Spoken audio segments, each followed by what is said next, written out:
I'm a millennial who studied journalism in college, and I also research youth trends, Gen Z, Gen Alpha trends for a living. So I like to think I'm fairly well versed in how young people are consuming news, which is to say via TikTok and Instagram. I think most of us in older generations understand that that is where they're getting their news, right? But this piece posted by The Verge really surprised me for one reason. They specifically mentioned News Daddy, who has 1.5 billion likes. He is a beach blonde 26-year-old.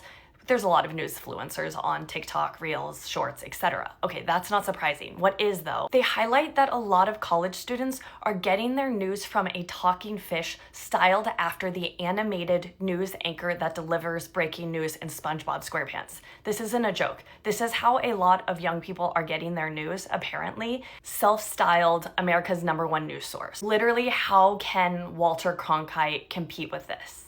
Literally how? Joking, but I'm also kind of not. It's great that all of these influencers, Talking Fish included, are aggregating news that young people may not otherwise see. But if the journalists who are reporting the news and breaking the news aren't able to keep their jobs because the media industry is so collapsed, like what happens next? That's the thing that I keep coming back to.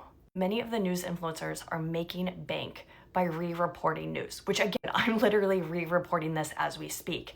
I think that getting access to headlines is extremely important, and I think that it is net positive that Gen Z are seeing headlines that they otherwise wouldn't. But what happens when the journalists themselves aren't seeing any of the eyeballs and therefore any of the money, and then they can no longer report on the news, and then these stories aren't getting told? They also talked to this professor who says that her students will see things on TikTok that they find interesting, and then they will search or Google those things and only read, for the most part, the AI response as a shortcut to ensure that it is correct.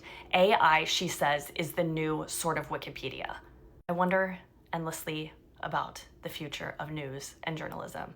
I don't have any answers, only questions.